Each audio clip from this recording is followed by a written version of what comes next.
A Organização Mundial da Saúde alertou para a aceleração da pandemia em setembro, impulsionada por altas nas transmissões diárias, principalmente na França e na Espanha. O Reino Unido vive uma onda de novos contágios. Houve 2 dias de recordes diários na última semana. Sobre esse cenário aqui no Brasil, no mundo, a gente conversa agora com a doutora Juliana Salles, que é médica infectologista e dirigente da Central Única dos Trabalhadores. Olá, Juliana, tudo bem com você? É um prazer te receber. A Juliana me ouve? Será que está com delay? Oi, oi, oi. Eu não ouço. Juliana, vocês me ouvem? Eu te ouço, você não me ouve. Não te ouço. Vamos tentar refazer a conexão, então? Eu vou pedir para eles te ligarem novamente e daqui a pouquinho a gente conversa sobre tudo isso que eu trouxe agora, tá bom? Então eu leio alguns comentários, aproveito esse tempinho. Vamos lá. Eliene de Salvador, deu boa tarde, falou, sou uma brasileira preocupada com a conveniência desses órgãos que servem para proteger a Constituição e o povo brasileiro. Nada fazem para punir essa corja que está aí no poder. O brasileiro precisa acordar e lutar, pois esse genocida e a sua trupe estão com más intenções contra a nossa liberdade. A Nilda Correia falou, quando é que esse Jair Bolsonaro vai cair? Quando o Brasil estiver completamente destruído? O Lafayette Ribeiro está sempre aqui com a gente. O Lafayette falou, o Brasil está acentuando as imoralidades, as desigualdades e as seletividades jurídicas. É um período tenebroso. Jurandir Floresta falou, eu assisto Bom para Todos todos os dias. Abraço. Obrigada, Jurandir, pela companhia durante as tardes. O Antônio José Cota Carvalho falou que adora o Bom para Todos, sempre recomenda para os amigos, assim também como toda a programação da TVT e da Rádio Brasil Atual. Abraços fraternos. Obrigada, Antônio. A Lina Luz está com a gente, falou, a luta continua. Cleide Dias, boa tarde a todos. Florianópolis está acompanhando. O povo brasileiro está cansado de tanto desgoverno. Cadê as leis? Não servem para nada. Alguém precisa urgente parar o Bolsonaro. Janete Facioli falou, o Fernando Horta fiadíssimo e correto em sua análise. Eu gosto muito quando o Fernando participa. Ele parece que abre a nossa cabeça, né, sobre realidades e sobre o que está colocado aqui no país em relação à política. E sempre com essa pegada de historiador, trazendo contextos históricos. Eu gosto muito das participações do Fernando também. Será que a gente já consegue conversar de novo com a Juliana ou ainda não? Tá bom, ainda não conseguimos. Eu sei que a gente recebeu uma foto. Será que a gente consegue mostrar a foto agora ou ainda não? Já está com o Guilherme para soltar a foto para a gente, da Lenilda Ferreira de Salvador, que é a Dida Baiana no YouTube, que sempre comenta aqui com a gente. Dida Baiana, muito obrigada pela sua foto, acompanhando Bom para Todos aí na TV de casa. Obrigada, viu, Dida? Um prazer ter a sua companhia. Lenilda Ferreira de Salvador. Pessoal, vou fazer o seguinte, eu vou chamar um rápido intervalo, só para a gente conseguir conectar direitinho com a doutora Juliana, para que ela possa nos escutar e a gente conversar, tá bom? Então fica por aí, rápido intervalo, daqui a pouquinho Bom para Todos está de volta. Até já.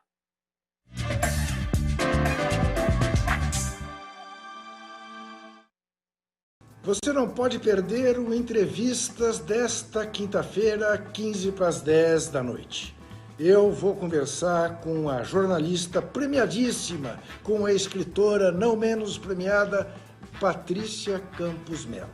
Ela que revelou como o esquema de fake news influenciou a última eleição aqui no Brasil.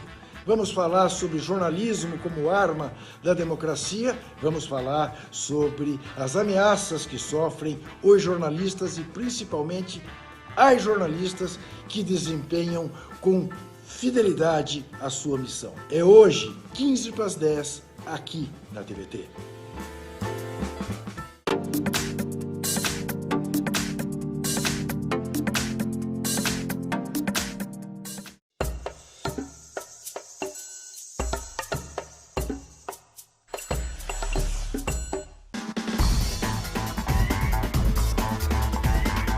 Quero convidar você a assistir o programa da CSA TV. Esse programa passa nos domingos às 21 horas na TVT. É uma parceria da Confederação Sindical de Trabalhadores e Trabalhadoras das Américas com a TVT. Você terá notícia das Américas, da América Latina em especial.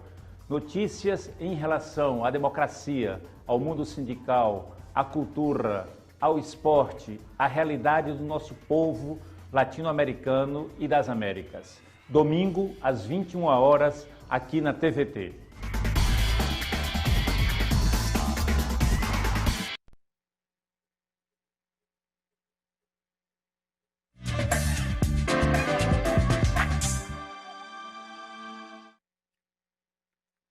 Oi, pessoal, já estamos de volta com o Bom para Todos ao vivo na TVT, na Rádio Brasil Atual 98.9 e também nas redes sociais. Já conseguimos consertar o problema de áudio com a Juliana Salles, médica infectologista, dirigente da Central Única dos Trabalhadores, e eu já chamo a Juliana para a gente começar a conversar então sobre a situação da Covid aqui no Brasil e no mundo. Oi, Juliana, tudo bem? Tudo bem, Thalida. Boa tarde a você, boa tarde a todos que nos ouvem. Obrigada, Juliana, por nos atender, viu? Só vou repetir as informações que eu já tinha passado, para quem, de repente, começa a acompanhar agora o Bom para Todos. A imprensa tem noticiado hoje que o Brasil entrou pela primeira vez, desde o início da pandemia, no estágio desacelerado da Covid-19. No entanto, a permanência nesse estágio não é garantia para os próximos dias. O que a gente tem visto, né, doutora, é muita gente indo para as ruas, praias lotadas aos finais de semana, muito por conta desse calor também que está fazendo. Eu imagino que muita gente não tem nem condições de ficar dentro de casa. O que isso quer dizer nesse momento? Dá para a gente confiar nesse estágio desacelerado ou, de fato, isso pode mudar de uma semana para outra? A redução do número de casos não quer dizer que a pandemia dá sinais que vai embora. Né? Eu vou lembrar que nós estamos aí chegando aos 5 milhões de casos e que nós estamos há 4 meses com um número muito elevado de número de casos novos e de óbitos novos todos os dias, né? No contexto, inclusive, que a gente questiona até as notificações, né? Que demoram a chegar no sistema. Então, não sabemos qual é a realidade desses números e não sabemos ainda se... Né, nesse momento em que se pensa em retornar às aulas e vai se liberando o comércio, se isso não pode ser apenas momentâneo, né? Lembrando que o Brasil não teve um pico, o Brasil vem um platô de número de casos, número de óbitos, num patamar muito elevado nos últimos meses, Thalita. A situação de Manaus também chama bastante atenção, né? O Amazonas foi o primeiro estado que teve um pico grande ali de mortes, UTIs lotadas, e parecia que tinha passado por essa situação mais complicada. Daí teve volta às aulas em Manaus, em escolas particulares, escolas públicas, e agora Manaus volta a chamar atenção por conta desse contágio alto ali na cidade e no estado. É isso que pode acontecer, inclusive, com outras cidades e estados que estão agora desacelerados, né? Sim, inclusive em Manaus, vou lembrá-los, né, em setembro retornou às aulas.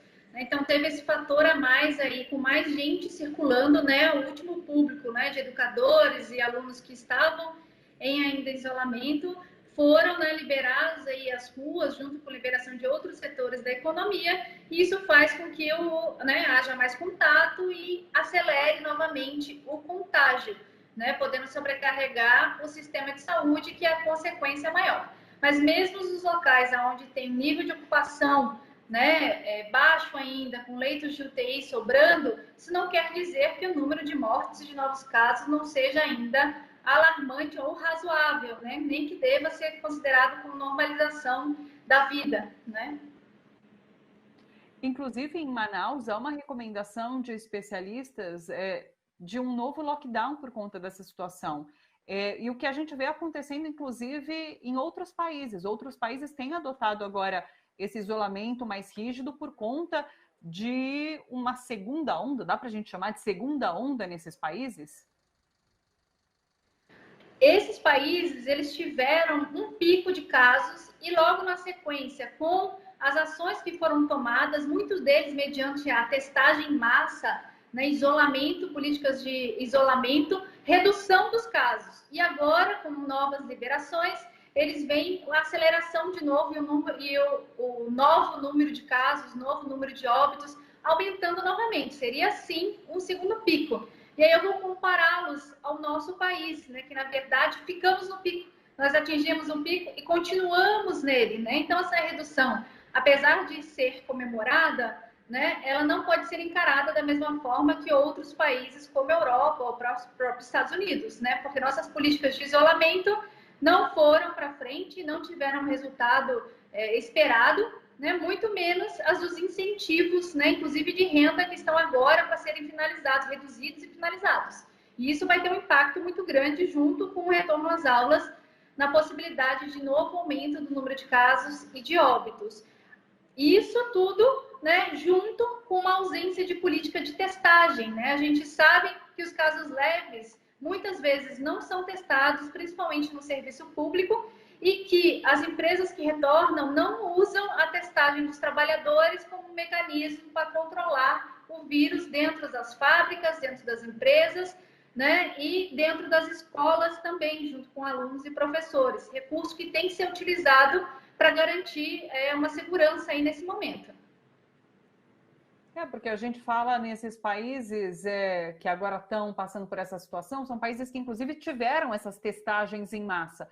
Aqui no Brasil a gente nunca teve essa testagem em massa e agora a gente ainda tem essa notícia publicada na reportagem da Folha de São Paulo de hoje, de que dinheiro que era destinado para essa testagem foi desviado para outros fins. Então, a gente tem um problema muito sério em relação à maneira como não fizemos testagem e como essa verba não foi disponibilizada para isso. Sim, inclusive existiu em meados de agosto denúncia do Tribunal de Contas da União em investigação, justamente porque o Ministério da Saúde não tinha utilizado nem 50% dos seus recursos que já tinham sido destinados ao combate à pandemia. E que ele armazenava, inclusive, quase 10 milhões de testes, de recurso para teste, que não tinham sido ainda distribuídos, né? No momento em que nós estávamos aí com menos de 15 mil testes por semana. Eu vou lembrar vocês que nós fomos, por muito tempo, o segundo país com maior número de casos. Hoje somos aí o terceiro, né? E que os outros países que tiveram um número de casos muito acima, né, da média, como Estados Unidos e Índia, utilizaram um recurso de testes muito superior. Os Estados Unidos, eles testam 800 mil pessoas por semana. A Índia estava testando há 2 semanas 1 milhão de pessoas por semana. Nós atingimos nosso pico, nosso ápice de testes com 70 mil testes apenas por semana. Isso é um número muito aquém do que nós, país continental, necessitamos para identificar os casos, para ter um número real do que está acontecendo com a pandemia e para utilizarmos os mecanismos de controle, de distanciamento das pessoas sintomáticas e com testes positivos. Puxa, são números chocantes esses que você traz realmente. 70 mil testes por semana no Brasil é muito pouco, muito pouco. Vamos passar a falar agora da vacina. O governo de São Paulo anunciou o início da aplicação da vacina para o dia 15 de dezembro, agora pelo SUS. A gente pode acreditar nessa data, doutora Juliana?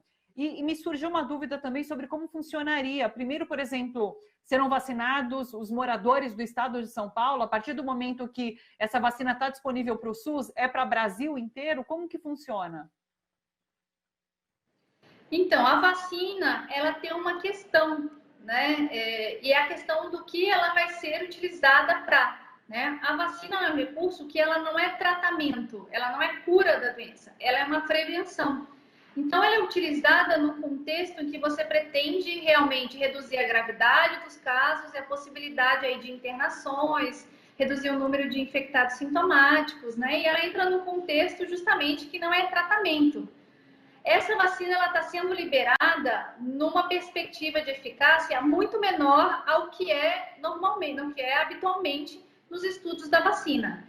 E a gente sabe que depois que ela entra ainda em testes com massas de trabalhadores ou massa aí de população, ela ainda tem a última etapa, que é a eficácia nessa população, né? Ela está sendo distribuída, ela vai ser distribuída com uma eficácia esperada aí de 50%. Então, nós não sabemos qual vai ser a real impacto dessa vacina, né, para a população como um todo.